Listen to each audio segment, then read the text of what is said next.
You're watching Good Day Siouxland with Nick Wilson, Avia Hannon, and meteorologist Maggie Warren. From KCAU 9 News, this is Good Day Siouxland. Well, good morning. It's 6:46 on this Wednesday morning. I'm Nick Wilson. I'm Avia Hannon. And I'm Maggie Warren. And that weather is still going to be a little toasty out there for now. Yeah, we don't see a break from the warmth and mugginess until we get past Friday. And we have to get through a marginal severe weather threat first. We do see some showers and storms for our late Thursday night and into Friday. Marginal risk of severe weather through all of Siouxland for us for Friday. Now that could change. It is still about 48 hours out, so keep an eye on that. Stay tuned for the latest updates here. We do see about a 5% chance across Siouxland of a strong to severe storm anywhere in that little outlined area. So a low-end threat, but still a threat nonetheless. And then behind that system, we see dew points dropping from the upper 60s and low to mid 70s back into the low and mid 50s and upper 40s. So some very, very dry air and very comfortable air inbound. I'll let you know about those showers and storms coming up. Avia? Well, rural healthcare is a growing concern, but local medical professionals within one specialty are taking it upon themselves to care where it's needed. OBGYNs from the area are doing outreach for patients who can't make it into Sioux City for appointments. Twice a month, 3 providers visit the Cherokee and Buena Vista Regional Medical Centers, as well as a facility in Ina Grove. The hope is to prevent patients from ignoring their personal health due to lack of access. With outreach clinics, what we are trying to do is we're acknowledging that Siouxland is bigger than just the Sioux City area. We know that there are a lot of rural physicians that don't have obstetrician gynecologists, and we try to provide care to those people to the best of our ability. The providers say they've definitely seen the program's impact over the last 2.5 years. They say they may try to expand it to additional communities going forward. We're in the works with talking with a couple of different locations to see if there is a need or an interest, just as we try to pay attention to where our referrals come from to see, okay, are we noticing an uptick in certain locations? Like, do they need us to come there? Because we do, like I said, we acknowledge that OBGYNs are not as easy to come by as we used to be, and that people live further out than just the Sioux City. If you or someone you know would be interested in an appointment at one of the outreach clinics, you can find more information on this story on our website at SiouxlandProud.com. Elsewhere in Siouxland, a private school in Lamar's continues to fundraise for planned improvements to their facilities. Galen Catholic School officials are hoping to raise a total of $11 million to pay for those renovations. They include building an addition to the elementary school, remodeling classrooms, and more. School officials say they'll look for 3 milestones at $6 million, $9.55 million, and finally $11 million. It does take time to achieve those campaign goals, so we continue the process in the middle of this summer, and we look forward to publicly launching our campaign in the Lamar's community this September, and we can't wait to get everybody on board and give everybody the opportunity to support and make a difference at Galen. Officials say the project is meant to help them meet the growing needs of the community. Throughout this process, we've heard a lot from stakeholders and community members about the integral role that schools play in a community, and so we hope to continue to add to that great school system that is offered here, and it's a really exciting time for our entire community. Right now, the school is only accepting private donations, but they're expected to open to the public in the future. A public meeting on the project is scheduled for 7 p.m. tomorrow inside the school cafeteria. And it's time to meet today's story of the day. Every day we share a pet picked up by Sioux City Animal Adoption and Rescue who's waiting to go home. That's right, and this is Izzy, a 4 to 6 month old female Labrador mix puppy. She was found on the 1500 block of South Fairmount Street. The rescue says she's a smart pup that's willing to learn and at the perfect age for training. Izzy is available for adoption now. And if you've lost your pet you're looking to adopt or like to sponsor a pet for adoption, you can visit the rescue's website. That's at SiouxCityAnimalRescue.com. Well, Izzy sure looks friendly, and how about that? Just a little puppy looking for a forever home. Absolutely. I love the little white area for she looks just the cutest, and I bet she isn't loving this extreme heat, but she's in the air conditioning at the rescue. Yeah, she might like the weekend weather a bit better as we are expecting a cool down, but we do still have another muggy and warm day to get through, but we're starting that day off very nice.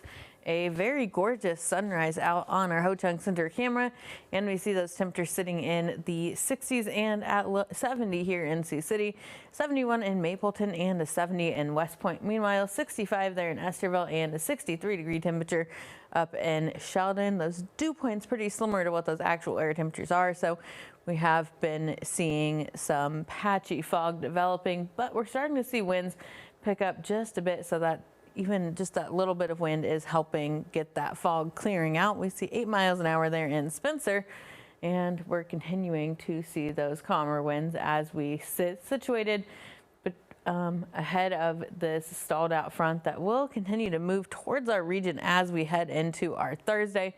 For today, though, we see some quieter and sunnier conditions, looking absolutely gorgeous out there for today. A few clouds sneaking in and some patchy fog as we head into our Thursday morning, but we do stay mostly sunny for Thursday until we see this cold front starting to advance. That stalled out front starts to move and it shifts to a cold front, and we see that dropping through. Could see some storms as early as Thursday morning, or not Thursday morning, Thursday night.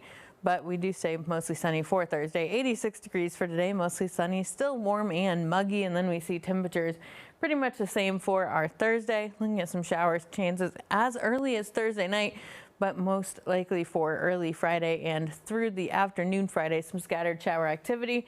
Temperatures dropping behind that, dew points dropping too. We see temperatures back into the mid and upper 70s, so some fall-like air on the way, and those overnight lows into the 40s and 50s for us. So a pretty fall-like stretch of weather on the way, Avia. Well, thank you, Maggie. We turn to sports, where we've got another two-a-day check-in lined up with another local high school football squad. Anthony Mitchell has the highlights right here in your morning sports wrap. Good morning, Siouxland. The focus of our high school football two-a-days remains now in Orange City. This time it's the Knights of Unity Christian game planning toward an improved season in 2025. Let's check out how the Knights are prepping for the season. The Knights entered the offseason after a 2-6 slate in 2024, but the record may not have reflected the talent of this team. Unity Christian battled injuries, while 3 of those losses came via single-digit decisions. Quarterback Dylan Bosma is back under center, and a different head coach in Josh Van Kempen, who's back at the helm after returning to the state of Iowa. UC has attacked the offseason with plenty of enthusiasm as they hope it translates into wins. Be something that Unity hasn't traditionally been for football. We want to be someone that other teams are afraid to play, and not just like an easy win. Like before the week, they're just super confident in it. We want to compete with everybody, but we also want to stay healthy this year. Hopefully that excitement leads to success on the field. We've got a lot of things we've got to improve on and get better at. We're very excited as a coaching staff. We think we have a very, very talented but hardworking and deep group of upperclassmen, especially guys that have won at different sports. So we're excited to try to bring that same success to football. Unity Christian begins the season at home against Sioux Center on Friday, August 29th. Sioux Center leads the series 11-1 dating back to 2009, but it was the Knights of Unity Christian coming away with a 28-14 victory a season ago. Up next for two-a-days, last year's Class 2A state champion Iowa West Lion. Tune in for more on the Wildcats tonight at 6 right here on KCAU-9 Sports. Well, despite already locking up a playoff spot in the American Association West Division, there's, believe me, still tons to play for if you're Sioux City, including that #1 seed, which comes with the benefit of selecting the opponent in the first round. Exits kicking off a 3-game stretch at Lewis and Clark Park against the Lincoln Salt Dogs. Scoreless in the bottom of the first inning. Zach Vuletich up to bat here with a shot out to right field. Lincoln outfielder able to track it down in the sun. Austin Davis scores from third to give the X's a lead. X's fans hoping to get some free pizza here. Salt Dogs bite back in the third. Brody Farr finds the gap up the middle. That plates 2 Lincoln runs, and the visitors flip the script. X's keeping Lincoln in check here with the Kyle Marmon strikeout. He'd strike out 9 batters in 8 innings on his way to breaking the franchise single-season strikeout record with 133 punch-outs. X's take care of business with a 7-3 victory. That's your look at sports. Have a good day, Siouxland. Now let's take a look at this morning's top stories. What you need to know before you go. Public comments on the proposed Stern-Wheeler solar project took center stage at yesterday's Planning and Zoning meeting in Dakota County, Nebraska. Around 50 people were in attendance. By the end of the meeting, committee members approved a conditional use permit for a solar overlay district covering roughly 2,900 acres of land, as well as a use permit covering roughly 2,400 acres for the construction of the project. And during the public comment period, residents spoke both for and against the project. You can grow food on it, you can grow electricity on it. Both are good things. And we could debate which is the better thing from now until the cows come home. Yeah, it's going to be a crime if this thing goes through the air. So that's basically what I got to say. I just feel like these guys don't have enough experience to tackle this project. The project is being developed by Mission Clean Energy. Following last night's committee approval, the issue will go in front of the Dakota County Commissioners next. Meanwhile, landowners in Iowa are preparing to address officials over a different concern. Today is set to be the first monthly public meeting from the Iowa Utilities Commission in over a year.